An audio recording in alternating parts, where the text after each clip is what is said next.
Ma mère a dit: «Tu n'es qu'une erreur du passé». J est écrit: «Considère que c'est ton dernier vu». J est fini par la faire taire pour toujours. Silence, vengeance, vérité.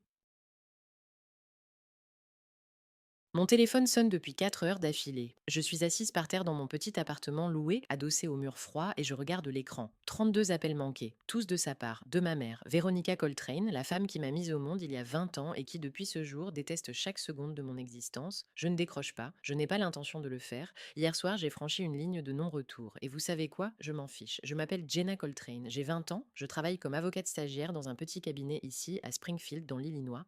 Je rédige des contrats, je conseille des clients, je bois du café de la machine et j'essaie de survivre. Mais survivre, ce n'est pas seulement une question d'argent et de carrière, c'est aussi une question d'échapper à un passé qui vous étouffe. Toute ma vie est une longue histoire de violence émotionnelle. D'aussi loin que je me souvienne, ma mère a toujours été froide, aigrie, cruelle. Pas physiquement, elle ne m'a jamais levé la main. Mais les mots blessent plus profondément que les poings. C'est la vérité, aussi banale que cela puisse paraître. Pourquoi es-tu si grosse? Regarde-toi. Qui pourrait t'aimer comme ça? Me disait-elle quand j'avais 9 ans. Pourquoi tu n'arrives pas à étudier correctement? Même Mélissa, la fille stupide d'à côté, a de meilleures notes, me disait-elle quand j'avais 13 ans. Pourquoi tu n'as pas d'amis? Peut-être parce que tu es nulle, me disait-elle quand j'avais 15 ans.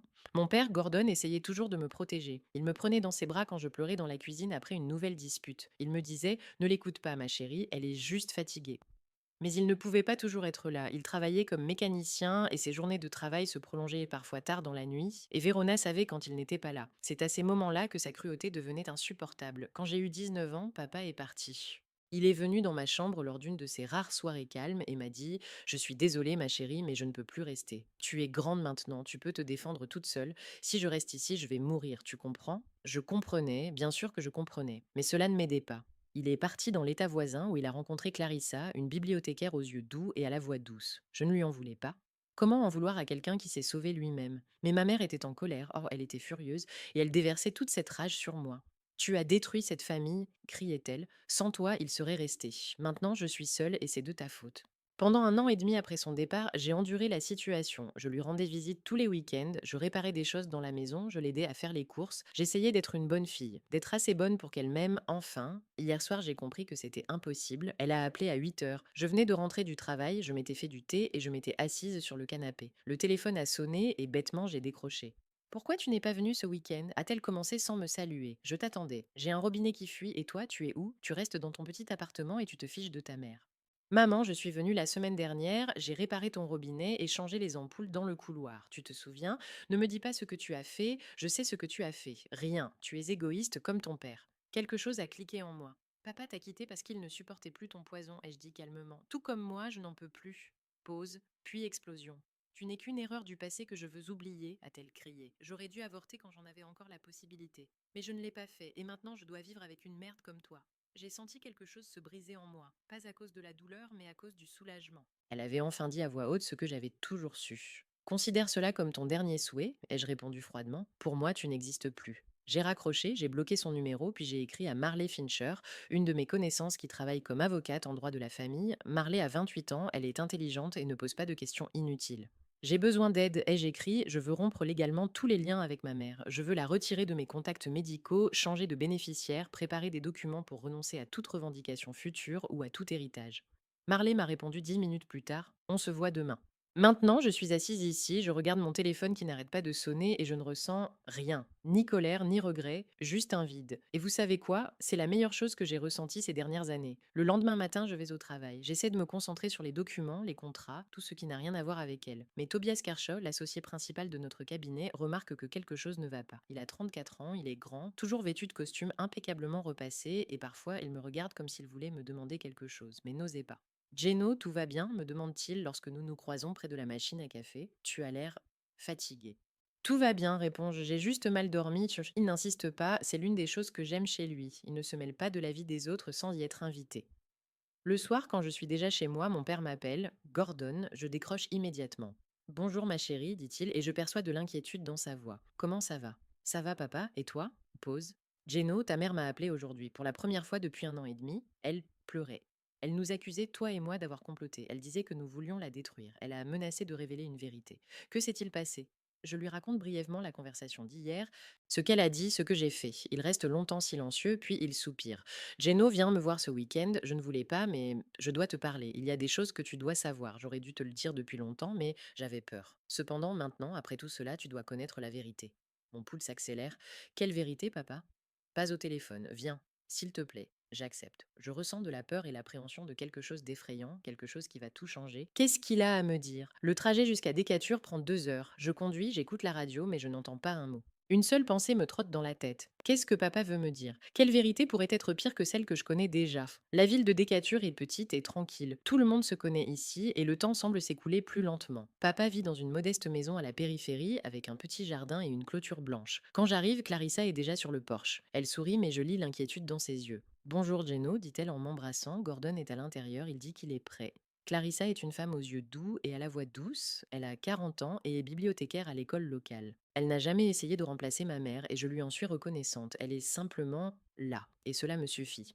Je vais vous faire du café et aller dans le jardin, dit-elle délicatement. Faites-moi savoir si vous avez besoin de quelque chose. J'acquiesce, j'entre dans la maison. Papa est assis à la table de la cuisine, une tasse à la main, le regard perdu dans le vide. Lorsqu'il entend mes pas, il lève la tête. Il semble plus âgé que dans mes souvenirs, plus grisonnant, plus fatigué. Son visage est marqué de rides que je n'avais jamais remarquées auparavant. Peut-être sont-elles apparues au cours de l'année écoulée, ou peut-être que je n'y avais tout simplement pas prêté attention. Bonjour ma chérie, dit-il doucement. Assieds-toi. Je m'assois en face de lui, Clarissa me sert un café, chaud, avec du lait, exactement comme je l'aime, et sort discrètement par la porte arrière qui donne sur le jardin. Nous restons seuls, la maison est silencieuse. On n'entend que le tic-tac de l'horloge accrochée au mur. Papa, qu'est-ce que tu voulais me dire? Il soupire. Il reste longtemps silencieux, puis il me regarde enfin dans les yeux. Geno, je ne suis pas ton père biologique. Le monde semble s'arrêter. Je le regarde sans comprendre ses mots. Ils résonnent mais n'ont aucun sens. C'est comme si quelqu'un parlait une langue étrangère. Quoi? Quand ta mère est tombée enceinte de toi, nous étions déjà ensemble, mariés, mais elle me trompait avec un autre homme, Rod Tanksley. Je ne le savais pas à l'époque. Elle m'a dit que l'enfant était de moi et je l'ai cru, je voulais y croire. Mais après ta naissance, j'ai commencé à remarquer des choses, des traits qui n'appartenaient ni à moi ni à elle. La couleur des yeux, tu as les yeux gris alors que les miens sont marrons et ceux de Véronica sont verts. Le groupe sanguin que l'infirmière a mentionné à la maternité quand tu es tombée malade à 3 mois ne correspondait pas à ce qu'il aurait dû être si tu étais ma fille. Je ne peux plus respirer. Les mots restent coincés dans ma gorge. Mon cœur bat si fort que je l'entends dans mes oreilles. Je ne suis pas ta fille.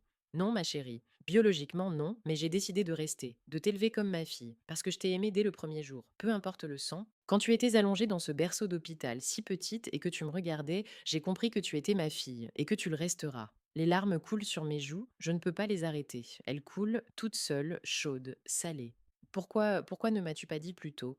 Parce que je ne voulais pas que tu te sentes étrangère, que tu penses que je ne t'aimais pas ou que tu me devais quelque chose, mais maintenant que tu as décidé de rompre définitivement avec elle, tu dois connaître toute la vérité parce elle ne s'est jamais pardonné cette trahison. Elle voulait être avec Rod, elle l'aimait, mais il n'a pas quitté sa femme pour elle, il a pris peur et elle est revenue vers moi.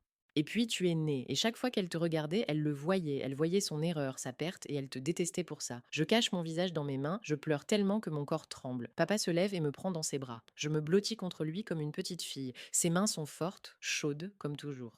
Je ne t'ai pas abandonnée, ma petite, murmure-t-il. Je l'ai quittée, cet enfer qui me tuait chaque jour, mais je ne t'abandonnerai jamais, tu comprends? Jamais. Tu es ma fille. Tu l'as toujours été et tu le seras toujours. J'acquiesce, incapable de parler, nous restons assis ainsi longtemps, jusqu'à ce que mes larmes sèchent, jusqu'à ce que je puisse à nouveau respirer. Il est au courant pour moi aussi? Demandai-je enfin d'une voix rauque. Reed Tanksley, il est au courant pour moi. Je ne sais pas. Verona n'en a jamais parlé. Mais si tu veux le retrouver, je ne m'y opposerai pas. Tu as le droit de savoir. Je regarde papa, cet homme qui m'a élevé, qui m'a aimé, même quand il n'était pas obligé de le faire. Ses yeux sont bruns, chaleureux, tristes. Tu es mon père, dis-je. Tu l'as toujours été et tu le seras toujours. Mais je veux savoir, je veux comprendre, je veux le regarder dans les yeux et lui demander pourquoi il n'est pas resté, pourquoi il nous a abandonnés. Il hoche la tête. Alors trouve-le, parle-lui, découvre la vérité. Mais souviens-toi, quoi qu'il dise, quoi qu'il arrive, tu es ma fille, et cela ne changera jamais. En rentrant à la maison, je n'arrête pas d'y penser, à propos de Verona, à propos de Reed, à propos du fait que toute ma vie a été construite sur un mensonge. Je ne sais pas qui je suis, je ne sais pas d'où je viens, j'ai l'impression que le sol s'est dérobé sous mes pieds. Je passe les jours suivants à chercher. Je commence par Google, je tape simplement Reed Tankersley, Illinois, dans la barre de recherche. Plusieurs résultats apparaissent, mais la plupart concernent des personnes vivant dans d'autres villes ou décédées depuis longtemps. J'élargis ma recherche. Je trouve enfin une mention dans une vieille liste d'employés d'une usine à Peoria.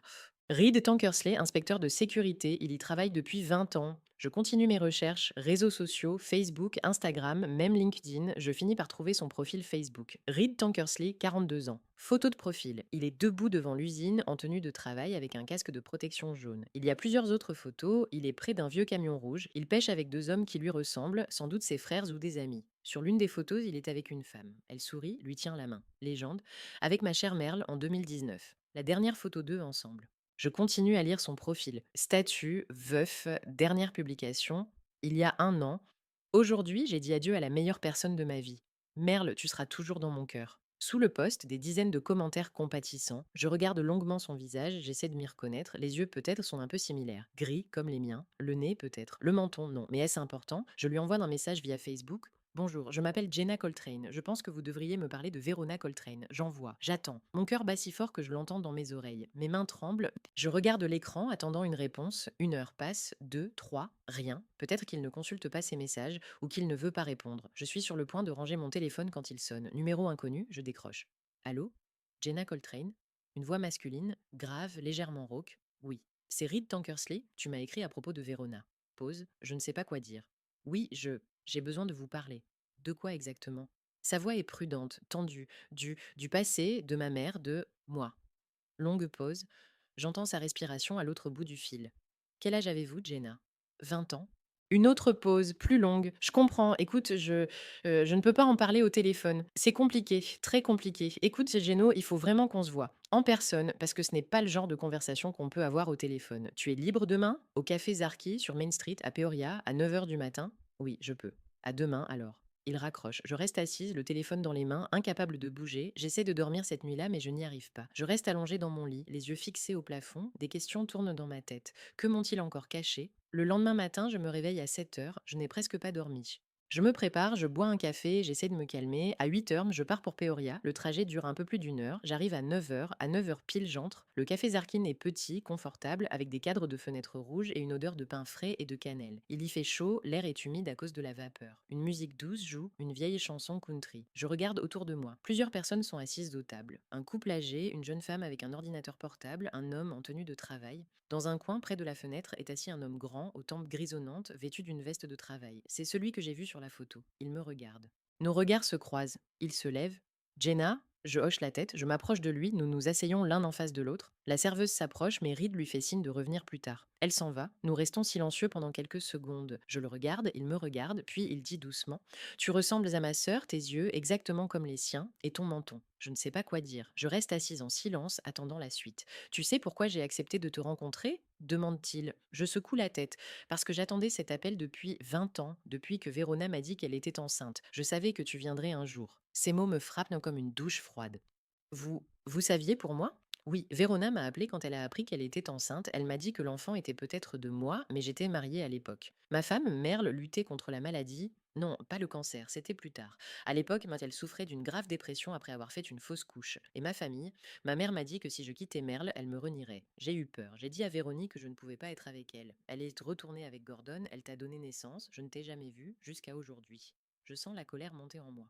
Pourquoi n'avez-vous pas essayé de me contacter, ne serait-ce que pour savoir comment j'allais? Il baisse les yeux vers ses mains. Parce que j'avais peur, parce que j'avais honte, parce que je ne savais pas quoi dire. J'ai vécu toute ma vie avec cette culpabilité. Quand Merle est morte il y a 1 an, j'ai pensé que maintenant, peut-être, je pourrais réparer quelque chose. Mais je n'osais pas, et puis tu m'as trouvé toi-même. Nous restons assis en silence. J'essaie de digérer ce qu'il vient de me dire. Parlez-moi de Verona, lui dis-je enfin, de ce qu'elle était. Pourquoi vous étiez ensemble? Pourquoi elle me déteste autant? Il soupire, il regarde par la fenêtre. Verona était différente quand je l'ai rencontrée, ambitieuse, pleine de vie. Elle voulait devenir infirmière, elle rêvait de la grande ville. Mais quelque chose l'a très vite changé, quelque chose d'effrayant. Quoi exactement? Il me regarde. Un enfant, son enfant, Dina. Je reste figée. Qui est Dina? Red reste longtemps silencieux. Puis il dit doucement: Ta grande sœur, la fille de Verona et Gordon, leur enfant biologique. Elle est née 1 an avant toi, elle est morte à l'âge de 4 mois. Syndrome de mort subite du nourrisson. Verona l'a trouvée dans son berceau un matin. Dina ne respirait tout simplement plus. Le monde s'arrête à nouveau. Je sens tout mon être se nouer en un nœud douloureux. Quoi? Verona n'a pas pu s'en remettre. Elle est tombée dans une profonde dépression. Elle s'en est prise à elle-même, à Gordon, à Dieu. C'est alors qu'elle m'a rencontrée, lors d'une fête chez des amis communs. Elle essayait de fuir sa douleur et moi, j'étais là. Nous avons été ensemble pendant quelques mois, puis elle est tombée enceinte de toi. J'ai pris peur. Elle est retournée avec Gordon. Les larmes coulent sur mes joues. Je ne peux pas les retenir. Maintenant, je comprends tout. Maman ne s'est jamais pardonné ce qui est arrivé à Dina, et chaque fois qu'elle me regardait, elle ne voyait pas moi. Elle voyait Dina, l'enfant qu'elle avait perdu, et elle voyait l'homme qui l'avait quitté. Le chemin du retour semble interminable. Je conduis machinalement, sans prêter attention à la route, aux panneaux, aux autres conducteurs. Une seule pensée tourne dans ma tête. Dina, la sœur dont personne ne m'avait parlé, la sœur qui est morte avant ma naissance. La sœur qui, semble-t-il, était la seule vraie fille de ma mère. J'arrive à la maison alors qu'il fait déjà nuit. Je n'allume pas la lumière dans l'appartement. Je m'assois dans le noir sur le canapé, mon téléphone à la main. J'ai besoin de réponses. Et il n'y a qu'une seule personne qui puisse me les donner. Je compose le numéro de papa. Il décroche immédiatement, comme s'il attendait mon appel. Geno, tout va bien? Papa, ma voix tremble. Qui est Dina? Longue pause, je l'entends soupirer profondément, lourdement, puis je l'entends dire à quelqu'un: Clarissa, sors un instant s'il te plaît. Oui, c'est important, désolé. Des pas, la porte se ferme. Comment connais-tu ce nom? C'est Reed qui me l'a dit. Il dit que c'était ma sœur, qu'elle est morte. Pourquoi tu ne m'as rien dit? Pourquoi tu n'as rien dit quand je venais te voir? Quand tu me parlais de Reed et du fait qu'il n'était pas mon père biologique? Une autre pause. Puis papa dit doucement, à peine audible: parce que je ne pouvais pas, parce que même me souvenir d'elle, ça fait mal, tellement mal que j'ai essayé pendant des années de ne pas y penser, de le refouler au plus profond de moi et de ne plus jamais y repenser. Mais oui, Geno, Dina était notre premier enfant à Verona et moi. Elle est en née un an avant toi, elle est morte à l'âge de 4 mois. Syndrome de mort subite du nourrisson, les médecins ont dit qu'il n'y avait rien à faire, c'est juste arrivé.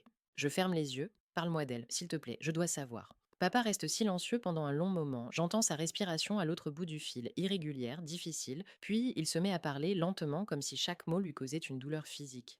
Elle était magnifique, petite, avec de grands yeux verts. Elle souriait quand je la prenais dans mes bras. Elle aimait qu'on lui chante des chansons. Véronne, elle l'aimait tellement, elle lui chantait des berceuses tous les soirs. Nous aimions tous les deux Dina de tout notre cœur. C'était notre rêve, une famille, un enfant, un avenir. Véron voulait l'appeler Diana, mais j'ai dit que Dina sonnait plus doux. Nous avons discuté, ri. C'était un moment heureux, le plus heureux de notre vie.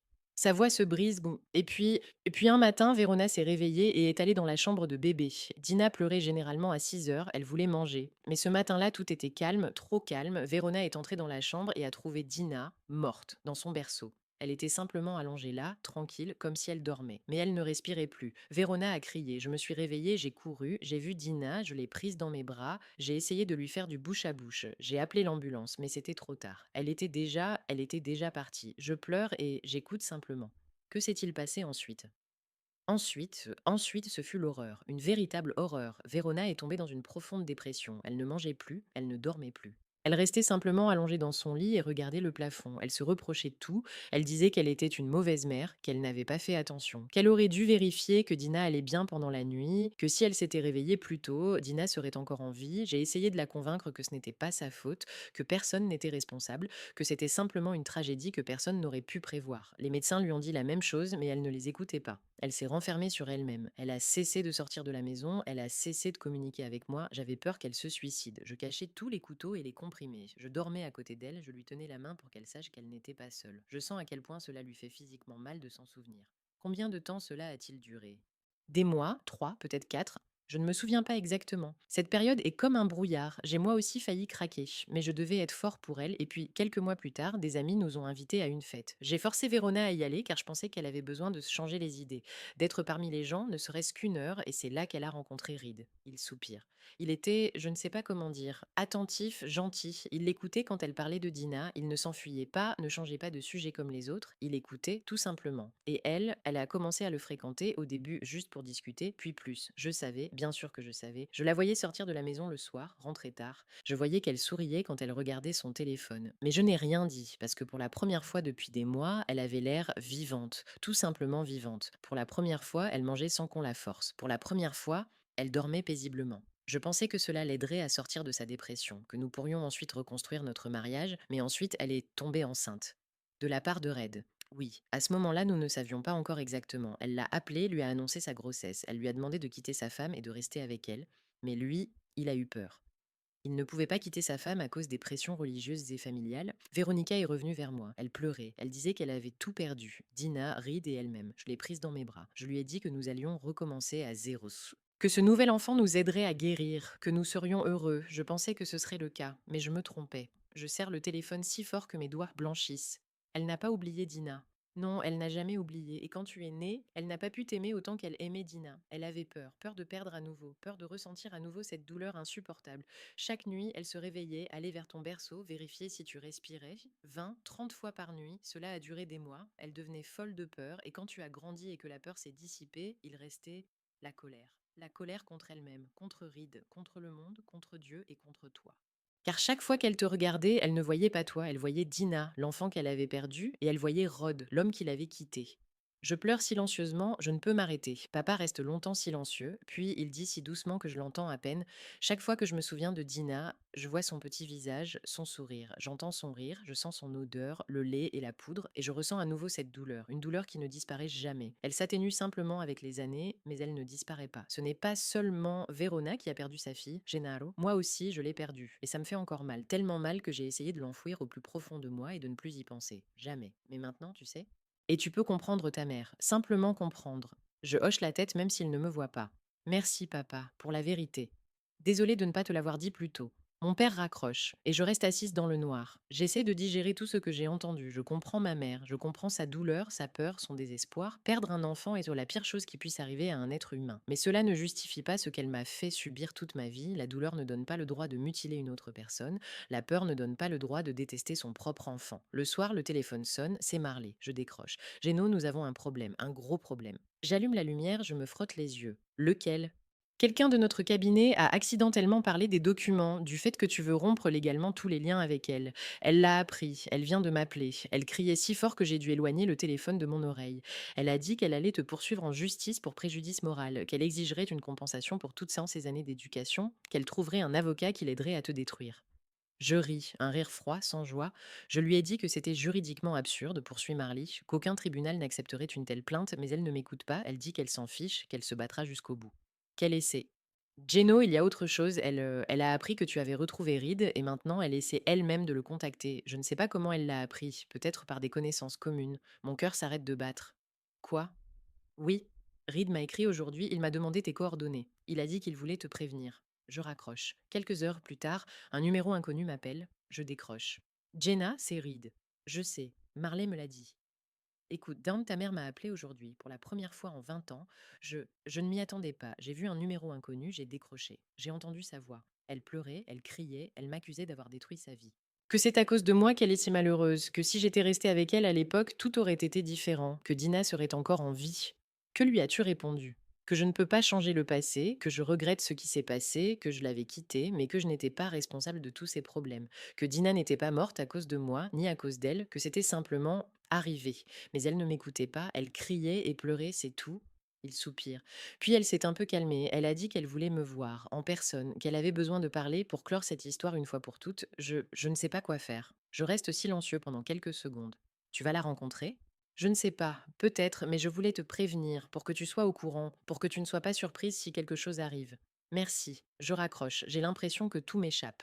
Maman a découvert les documents. Elle a contacté Rod. Qu'a-t-elle en tête? Que veut-elle? Les 2 jours suivants sont un cauchemar. Mon téléphone n'arrête pas de sonner. Des numéros inconnus s'affichent les uns après les autres. Je ne réponds à aucun appel. Je le mets en mode silencieux et le jette dans mon sac. Mais les messages continuent d'arriver. Des dizaines de messages de personnes que je ne connais pas ou que je connais à peine. De vieilles connaissances de ma mère, ses collègues, ses voisins.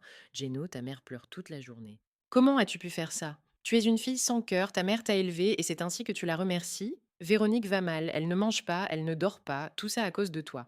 Je bloque tout le monde à tour de rôle, mais ils continuent à m'écrire depuis de nouveaux numéros. Ma mère a manifestement mobilisé toutes ses connaissances. L'une d'entre elles, Sheila, une vieille amie, est particulièrement insistante. Géno, ta mère est dans un état épouvantable, elle m'a tout raconté, comment tu l'as abandonnée, comment tu la rends responsable de tous tes problèmes.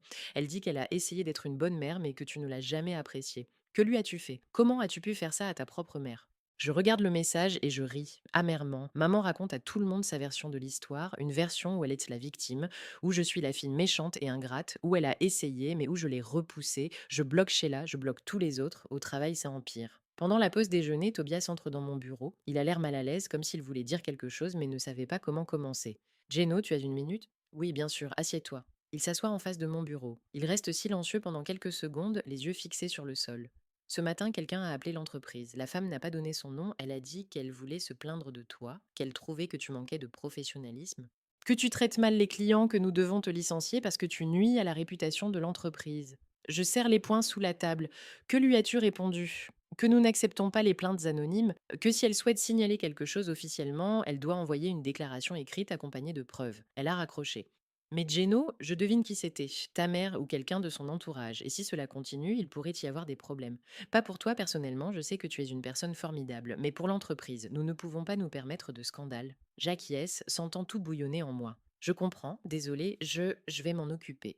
Ne t'excuse pas, sois juste prudente, et si tu as besoin d'aide, dis-le, nous sommes de ton côté. Il sort, je reste assise, les yeux fixés sur la table. Ma mère essaie de me détruire, elle essaie de me prendre mon travail, ma réputation, ma tranquillité. Elle ne s'arrêtera pas, jamais. Le soir, je suis assise chez moi, je regarde mon téléphone, 43 appels manqués dans la journée, 31 messages, tous provenant de numéros inconnus ou d'amis de ma mère. Je les bloque tous les uns après les autres jusqu'à en avoir mal aux doigts, puis je prends une décision. Définitive, je vais rendre visite à ma mère une dernière fois. Je vais essayer de lui parler une dernière fois. Pas pour me réconcilier avec elle, pas pour m'excuser, mais pour lui dire tout ce que je pense, pour clore cette histoire une fois pour toutes, pour qu'elle comprenne que je ne serai plus sa victime, je ne serai plus l'objet de sa colère, je ne serai plus le rappel de sa douleur. Je compose le numéro de Marley. Prépare les papiers, je vais la voir demain, pour la dernière fois. Geno, tu es sûr? Tu ne devrais pas attendre, lui laisser le temps de se calmer. Non, plus j'attends, plus ça empire. Demain et plus jamais. Je raccroche, je regarde par la fenêtre. Derrière la vitre, l'obscurité. Une froide nuit de novembre. Demain, tout changera pour toujours. Que dira maman quand j'arriverai? Que fera-t-elle? Le matin, je me tiens devant le miroir et je regarde mon visage, les yeux cernés par l'insomnie. Ma peau est pâle. J'ai l'air d'avoir passé la nuit en enfer. C'est peut-être le cas. Je m'habille simplement, un jean, un pull, une veste, rien de spécial. Ce n'est pas un événement qui nécessite des fioritures. C'est la fin d'une histoire qui a duré 20 ans. Je monte dans la voiture à 8 heures du matin, le trajet jusqu'à la maison de ma mère prend 1 heure. Je roule lentement, sans me presser. Une partie de moi veut faire demi-tour et repartir. Tout oublier, mais je sais que si je ne le fais pas maintenant, je ne le ferai jamais. La ville reste derrière moi, la route devient plus étroite, plus rurale. Les arbres de chaque côté sont nus, leurs feuilles sont tombées depuis longtemps, le ciel est gris, bas, on dirait qu'il va pleuvoir d'un instant à l'autre. J'arrive chez elle à 9 heures. Je me gare près du portail, coupe le moteur. Je reste assise quelques minutes à regarder simplement la maison. Petite, à un étage, avec de la peinture écaillée sur les murs. C'est ici que j'ai grandi, c'est ici que j'ai passé mon enfance. Mais quand je regarde cette maison, je ne ressens aucune nostalgie, seulement du froid. Je sors de la voiture, je me dirige vers la porte, je frappe. Mon cœur bat si fort qu'on dirait qu'on l'entend dans toute la rue. La porte s'ouvre presque immédiatement. Ma mère se tient sur le seuil, elle a l'air plus fatiguée. C'est le seul mot qui convienne. Elle a maigri encore plus que dans mes souvenirs. Ses yeux sont profondément enfoncés, avec des cernes sombres en dessous. Ses cheveux sont sales, rassemblés en un chignon négligé. Elle porte le même vieux peignoir qu'elle porte depuis des années. Mais dans son regard, je retrouve la même agressivité, la même colère incontrôlable que je connais depuis mon enfance. Toi? Elle crache ce mot comme s'il était amer. Tu as osé venir ici? Après ce que tu as fait? J'entre sans attendre qu'elle m'invite. Elle recule, surprise par ma détermination. L'intérieur de la maison semble négligé, des assiettes sales sur la table, de la poussière sur les étagères, une odeur de renfermé. Oui, je suis venue pour la dernière fois. Elle rit d'un rire amer et sec. Pour la dernière fois, bien sûr. Tu as retrouvé Reed, tu t'es ligué avec lui contre moi, tu veux me détruire définitivement. Je la regarde calmement, très calmement. Je sais pour Dina. Elle se fige, son visage pâlit encore plus. Qu'est-ce que tu as dit? Dina, ta première fille, ma sœur, celle dont tu ne m'as jamais parlé, je sais qu'elle est morte, je sais que papa n'est pas mon père biologique, je sais tout, toute la vérité. Ses jambes se dérobent sous elle, elle s'agrippe au dossier de la chaise et s'assoit péniblement. Qui t'a dit ça? Peu importe, ce qui importe c'est que maintenant je comprends. Elle lève les yeux vers moi, remplie de peur et de colère. Tu ne comprends rien, tu ne peux pas comprendre. Je m'approche, m'assois en face d'elle à table. Alors explique-moi pourquoi tu m'as traité ainsi toute ma vie. Je ne suis pas responsable de la mort de Dina. Pourquoi m'as-tu puni pour cela? Elle reste silencieuse. Elle regarde la table, puis elle se lève soudainement et s'approche de la fenêtre. Elle me tourne le dos et regarde la rue. Tu veux savoir? D'accord, je vais te le dire. J'attends. Quand j'ai donné naissance à Dina, je pensais que ma vie avait enfin commencé, la vraie vie. Elle était si parfaite. Chaque souffle, chaque sourire était un miracle. Je l'ai allaitée, je lui ai chanté des chansons, je m'endormais à ses côtés. Gordon disait que j'étais trop attachée, qu'il fallait lui laisser plus d'espace, mais je ne pouvais pas. Elle était tout ce que j'avais. Sa voix tremble. Et puis, un matin, tout s'est terminé, comme ça, sans avertissement, sans possibilité de dire au revoir. Je me suis réveillée, je suis allée la voir et elle ne respirait plus. Elle était froide, morte. Les médecins ont parlé de mort subite, comme si cela expliquait quelque chose, comme si ces mots pouvaient soulager la douleur. Elle se tourne vers moi, des larmes coulent sur ses joues.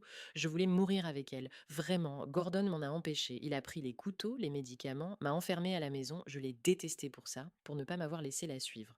Et puis tu as rencontré Reed, dis-je doucement. Elle hoche la tête. Reed, il a été le premier à ne pas me dire oublie et passe à autre chose. Il m'écoutait simplement pendant des heures. Quand je pleurais, il me tenait dans ses bras. Quand je me taisais, il restait assis à côté de moi. Je suis tombée amoureuse de lui parce qu'il m'a permis d'être brisée. Elle essuie ses larmes avec sa main. Je pensais que nous allions rester ensemble, qu'il me sauverait de cette douleur, mais quand il a appris que j'étais enceinte, il a pris peur, il a dit qu'il ne pouvait pas quitter sa femme. La religion, la famille, la pression sociale, tout cela était plus important que moi. Il est simplement parti, comme tous les autres. Et tu es retourné chez ton père. Oui, il m'a accueilli. Il n'a posé aucune question. Il a simplement dit: nous allons recommencer à zéro.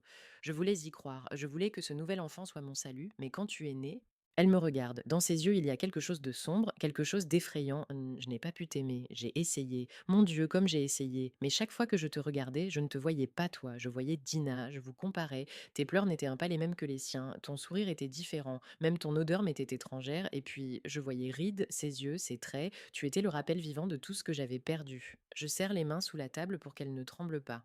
Et c'est pour ça que tu me détestais. Je ne te détestais pas, crie-t-elle. J'avais peur. Chaque nuit, je me réveillais pour vérifier si tu respirais. Pendant des mois, jusqu'à devenir folle de peur. Et quand tu as grandi et que la peur s'est dissipée, il ne restait plus que le vide, la colère contre moi-même, contre le monde, contre le destin, et oui, je m'en prenais à toi parce que je ne savais pas faire autrement. Je me lève, je m'approche d'elle. Tu aurais dû chercher de l'aide, un psychologue, un thérapeute, au lieu de maltraiter ton propre enfant pendant des années. Je suis allée voir un psychologue, crie-t-elle. Après la mort de Dina, j'y suis allée. Mais que pouvait-il faire? La ramener? Non, personne ne se souciait de ma douleur. Tout le monde disait que le temps guérit, mais le temps n'a fait qu'empirer les choses. Alors tu as décidé de me transmettre cette douleur, chaque jour, avec des mots qui m'ont blessée plus profondément que n'importe quel couteau. Elle se tait, elle regarde ailleurs. Je continue, la voix tremblante d'émotion. Tu sais ce qui est le plus terrible, ce n'est pas que tu ne m'aimais pas, c'est que j'ai passé toute ma vie à essayer de changer cela, à être plus intelligente, plus belle, meilleure, mais quoi que je fasse, je n'étais jamais assez bien pour toi, parce que je ne suis pas Dina, je suis vivante, et elle est morte, et tu as toujours aimé davantage ton enfant morte que ton enfant vivante. Elle se retourne brusquement vers moi, les yeux brûlants. Tu n'as pas le droit de me juger, tu ne sais pas ce que c'est que de perdre un enfant. Non, je ne sais pas, mais je sais ce que c'est que de grandir sans l'amour d'une mère. Je sais ce que c'est que d'entendre tous les jours que tu es une erreur, que tu n'aurais mieux valu ne pas naître, que le monde serait meilleur sans toi. Nous nous tenons face à face, nous pleurons toutes les deux, nous crions toutes les deux. J'ai fait ce que j'ai pu, sanglote-t-elle. Non, tu as fait ce que tu voulais, tu as choisi ta douleur plutôt que moi, chaque jour pendant 20 ans. Et qu'est-ce que j'aurais dû faire? Oublier Dina, faire semblant que tout allait bien? Non, tu devais te soigner, tu devais reconnaître le problème et le combattre, et non détruire ta propre fille pour soulager ta douleur. Nous restons silencieuses. Nous respirons difficilement. Les larmes ne cessent de couler. Finalement, je dis doucement: je suis venue ici pour te dire une dernière fois. Je comprends ta douleur, je la comprends vraiment, mais cela ne justifie pas ce que tu as fait, et je ne veux plus faire partie de cela. Je ne veux plus être une victime. Je ne serai plus un souvenir, je pars, pour toujours. Elle me regarde, les yeux écarquillés d'horreur. Tu. Que veux-tu dire? Je vais rompre légalement tous les liens qui nous unissent. Tu n'es plus ma mère, je ne suis plus ta fille. Tu ne peux pas, je suis ta mère. Non, tu es celle la femme qui m'a mise au monde, mais tu n'as jamais été une mère, tu n'as jamais voulu l'être pour moi. Je me dirige vers la porte, elle me crie: si tu pars maintenant, ne reviens plus jamais, j'oublierai que j'ai eu une fille. Je m'arrête sur le seuil, je me retourne lentement. Tu as toujours voulu ça. Pendant 20 ans, tu as prié pour m'oublier. Tu m'as puni de ne pas être morte dans mon berceau, comme Dina. Pour avoir osé rester en vie, donc pour toi, rien ne changera. Mais moi, je ne me sentirai plus coupable d'exister. Elle se tient au milieu de la pièce sous le choc. Son visage est blanc, sa bouche est ouverte, mais aucun mot ne sort. Je sors, Red est sur le porche, il est près de sa voiture, garée à côté. Il est manifestement venu pour rencontrer ma mère, comme ils en avaient convenu. Il voit mes larmes, il s'approche. Geno, je suis désolée. Je ne savais pas que tout était si compliqué. Je le regarde, je ne sens pas mes propres larmes couler sur mon visage. Je murmure, à peine audible: je ne fais plus partie de cette vie depuis longtemps. Je ne suis qu'une créature ratée que l'on n'a pas jetée à cause d'un avortement. Tout le monde aurait été mieux si on m'avait jetée. Je souris d'un air triste, ce qui fait sursauter Red, comme si je l'avais frappé. Geno, ne dis pas ça.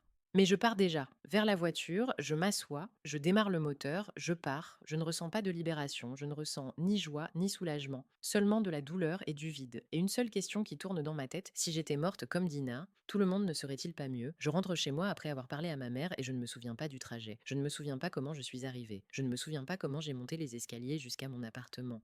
Je me retrouve soudain à l'intérieur, debout au milieu du salon, à regarder l'espace vide. Le téléphone sonne, c'est papa. Je ne réponds pas, il rappelle. Marley, je ne réponds pas, il rappelle encore. Tobias, je ne réponds pas, je jette le téléphone sur le canapé et m'assois par terre. Je m'assois simplement, le dos contre le mur, je regarde dans le vide, une seule pensée me trotte dans la tête: si j'étais morte comme Dina, Tout serait plus facile pour tout le monde. Maman n'aurait pas à me regarder et avoir le souvenir de sa douleur. Papa n'aurait pas à être déchiré entre le passé et la justice. Ridu n'aurait pas à se sentir coupable. Tout le monde serait plus à l'aise. Je reste assise ainsi pendant des heures. Je ne mange pas, je ne bois pas. Je reste simplement assise. Il fait nuit, je n'allume pas la lumière. Je reste assise dans le noir, le téléphone sonne à nouveau. Encore et encore, je ne l'entends pas, je regarde simplement le mur, le lendemain c'est la même chose, je ne vais pas travailler, je n'appelle personne, je reste simplement allongée sur le sol à regarder le plafond. Je pense à Dina, à son apparence, est-ce qu'elle me ressemblait? Ma mère m'aurait-elle aimée si j'étais morte à sa place? Le lendemain, on frappe à la porte. Fort, insistamment. Geno, Geno, ouvre, je sais que tu es là. C'est la voix de Tobias. Je ne bouge pas, les coups s'intensifient.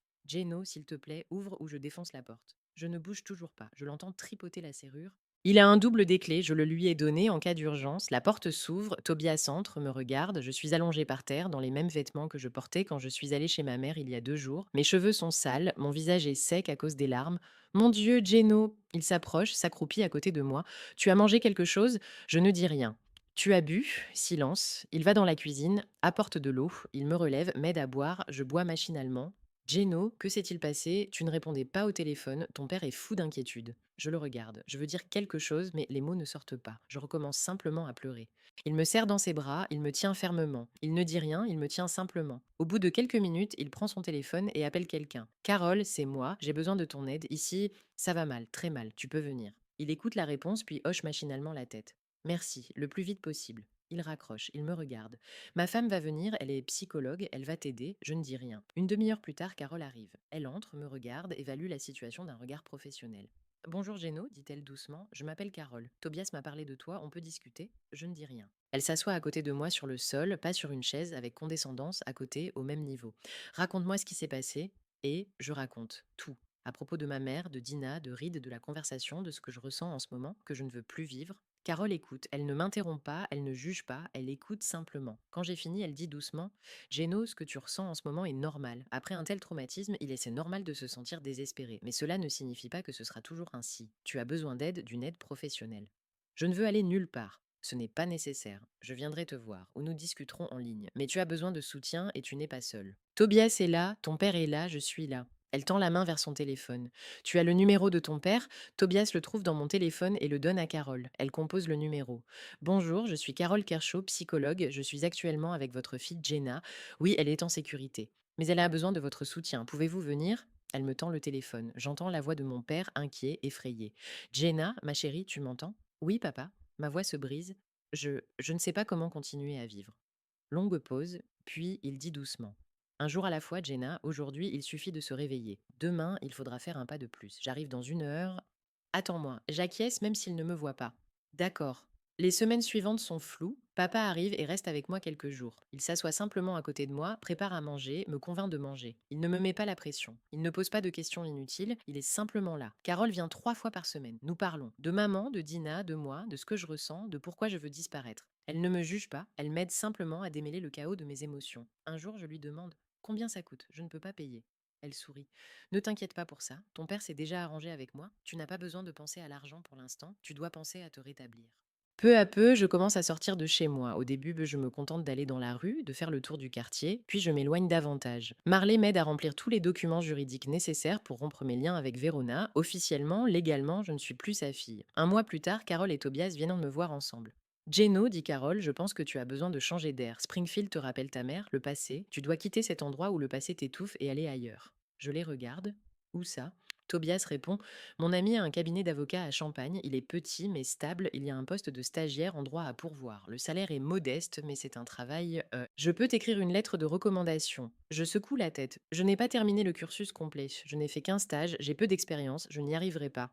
Tu es intelligente, Geno, l'interrompt Tobias. Tu y arriveras. Et si tu as besoin de quoi que ce soit, appelle-moi jour et nuit. Je t'aiderai avec tous les documents, les contrats. Tu n'es pas seul. Je réfléchis pendant quelques jours, puis j'accepte. 2 mois plus tard, je déménage à Champagne. Je loue un petit studio en périphérie, bon marché, avec des murs défraîchis et des meubles anciens, mais c'est le mien. Je commence à travailler comme stagiaire chez Garland Partners. Le travail est difficile, je fais des erreurs, j'oublie des détails dans les contrats, je confonds les termes, parfois je ne comprends pas le jargon juridique. Le partenaire principal, Monsieur Garland, 50 ans, les cheveux gris, les yeux bienveillants, me fait des remarques, mais sans sévérité. Un jour, après une nouvelle erreur, il entre dans mon bureau. Geno, tu peux venir un instant? Je me fige, m'attendant à être licencié. Oui, monsieur Garland. Il s'assoit en face de moi. Tu es jeune, tu apprends, les erreurs c'est normal, mais je vois que tu fais des efforts, je vois que tu es assidu, continue comme ça, tu y arriveras. Je le regarde avec étonnement. Merci. Et encore une chose, Tobias est un vieil ami à moi. Il m'a dit que tu avais traversé une période difficile. Si tu as besoin de temps ou de soutien, dis-le-moi, nous sommes des êtres humains, pas des machines. J'acquiesce, sentant quelque chose de chaud monter dans ma poitrine, pour la première fois depuis des mois. La vie reprend son cours, je travaille, je fais des erreurs, j'apprends. J'appelle mon père une fois par semaine, nous nous voyons une fois par mois. Il vient me voir ou je vais le voir. Tobias et Carole m'appellent parfois pour prendre de mes nouvelles, m'inviter à dîner lorsqu'ils viennent à Champagne. Tobias voit Monsieur Garland, ils sont amis de longue date. Je continue à voir Carole en ligne, je surmonte mes traumatismes, j'apprends à m'accepter, j'apprends à ne pas me sentir coupable d'exister. Une année passe, puis une autre, puis 6 mois. Un jour, je suis assise dans un café près de mon travail. Je travaille sur un contrat sur mon ordinateur portable. La serveuse m'apporte mon café. Je tends la main pour le prendre, mais ma main tremble et la tasse se renverse, directement sur l'ordinateur portable de l'homme assis à la table voisine. Oh mon Dieu, je suis désolée, je suis vraiment désolée. Je prends des serviettes et j'essaie d'essuyer. L'homme regarde son ordinateur portable, puis moi, et soudain, il rit. Ce n'est pas grave, il est étanche, vous voyez? Il montre l'écran qui est toujours allumé. Je le regarde attentivement pour la première fois. Il a environ 26 ans, les cheveux clairs, les yeux souriants. Il porte un t-shirt avec le logo d'un studio de design. Mais je te dois quand même un café. Alors voilà, dit-il en souriant. Tu me dois un café. Et moi, je te dois une rencontre. Je m'appelle Scott. Jenna. Nous commençons à discuter. Il s'avère qu'il est graphiste, qu'il travaille dans son propre studio, qu'il crée des logos et des couvertures de livres. Nous parlons de choses simples, du travail, de la ville, de nos cafés préférés, c'est facile, sans pression. Quelques semaines plus tard, il m'invite à prendre un café, puis une autre fois, puis à faire une promenade. Nous commençons à nous fréquenter très prudemment, lentement. Au début, Scott ne connaît pas mon passé, il voit simplement une fille qui essaie de vivre. Au bout de quelques mois, je lui raconte. Pas tout d'un coup, mais petit à petit. De ma mère, de Dina, de Reed, de la douleur. Il écoute, il ne juge pas. Il me prend simplement dans ses bras. Un jour, nous nous disputons pour une broutille. Il a fait un commentaire neutre sur mon travail, mais je l'ai pris comme une critique. Je me renferme, je m'en vais. Il ne frappe pas à ma porte, il n'appelle pas sans arrêt. Il m'écrit simplement si tu veux parler, je suis là. Si tu ne veux pas, ce n'est pas grave. Je ne vais nulle part. Je pleure en lisant cela. Pour la première fois, j'ai l'impression que quelqu'un respecte mes limites, que quelqu'un ne me met pas la pression. Que quelqu'un m'aime tel que je suis, brisée mais vivante. Peu à peu, je lui raconte tout. Il me prend dans ses bras et me dit tu n'es pas ta mère, tu ne le seras jamais, tu es différente et je suis là pour te le rappeler chaque jour. Grâce à Sheila, qui continue de m'écrire depuis de nouveaux numéros, j'apprends que Verona et Reed vivent ensemble. Ils se rencontrent, essaient de se guérir mutuellement de leur passé. Sheila écrit ta mère est enfin heureuse. Elle et Reed semblent faits l'un pour l'autre, mais elle ne parle jamais de toi, comme si tu n'existais pas. Je lis le message, je ne ressens aucune douleur, seulement un vide qui se remplit peu à peu de sérénité. Je comprends, ma mère a trouvé ce qu'elle cherchait, une personne qui comprend sa douleur, mais ce n'est pas un conte de fées. Ils sont tous les deux trop traumatisés. Leur relation est une tentative de se guérir mutuellement, pas un véritable bonheur, mais ce n'est plus mon histoire. 2 autres années passent, je suis assise dans mon petit appartement le matin. Je bois un café, je regarde par la fenêtre, Scott dort dans la chambre, il passe parfois la nuit ici, mais nous ne vivons pas officiellement ensemble, pour l'instant. Sur la table, il y a une photo, moi avec Gordon, Clarissa, Tobias et Carol lors de Thanksgiving l'année dernière. Nous sourions tous, nous sourions vraiment. Je souris en regardant la photo. Je pense à ma mère, sans colère, sans regret, je pense simplement. Je comprends, toutes les histoires ne se terminent pas par une réconciliation. Toutes les mères ne sont pas capables d'aimer, toutes les blessures ne guérissent pas. Mais c'est normal, j'ai essayé, j'ai donné une chance, mais Verona a vécu trop longtemps dans sa douleur. Parfois, le mieux est simplement de partir et de construire sa propre vie. Sinon, on peut rester coincé dans un cycle de douleur et de désespoir mutuel pour toujours. Scott se réveille, il entre dans la cuisine, m'embrasse sur le front. Bonjour. Bonjour. Nous nous asseyons ensemble. Nous parlons de choses simples, du travail. Je raconte qu'hier, j'ai enfin réussi à rédiger correctement un contrat complexe sans l'aide de Tobias, des projets pour le week-end, des courses à faire. Pour la première fois en 20 ans, je ne ressens pas le besoin de sauver quelqu'un, de convaincre quelqu'un, d'aimer quelqu'un de force en espérant obtenir quelque chose en retour. Je vis tout simplement. La vie n'est pas parfaite, le travail est difficile, le salaire est faible, l'appartement est exigu, mais je suis libre et heureuse. Après le petit déjeuner, je sors de mon sac la dernière lettre de Marley, la confirmation officielle de la fin de toutes les procédures juridiques. Verona n'a plus aucun droit sur moi. Légalement, officiellement, je ne suis plus sa fille. Je tiens le papier dans mes mains, puis je le plie et le range dans le tiroir de mon bureau. Je ne le jette pas, je ne le déchire pas, je le range simplement. Cela fait partie de mon histoire. Mais ce n'est pas toute mon histoire. Ce sera plus facile pour moi et pour elle. Scott me demande tout va bien. Je hoche la tête. Oui. Pour la première fois depuis de nombreuses années, oui. Il me prend dans ses bras, je me blottis contre lui, dehors le soleil se lève. Un nouveau jour commence et je sais que peut-être un jour, dans un avenir lointain, lorsque les blessures auront encore plus cicatrisé, lorsque la douleur se sera atténuée, peut-être qu'alors ma mère et moi pourrons parler. Pas comme une mère et sa fille, mais comme deux personnes qui ont vécu quelque chose d'horrible, qui ont commis des erreurs, qui ont essayé de survivre comme elles le pouvaient. Il n'y aura peut-être pas d'excuses, il n'y aura pas de larmes, il n'y aura pas d'étreinte, mais il y aura de la compréhension, de l'acceptation, de la sérénité, peut-être, mais ce sera plus tard, beaucoup plus tard, quand je serai plus forte, quand elle sera plus sage. Et maintenant, pour l'instant, je vis simplement. Je construis ma vie, mon bonheur, ma famille, et cela me suffit.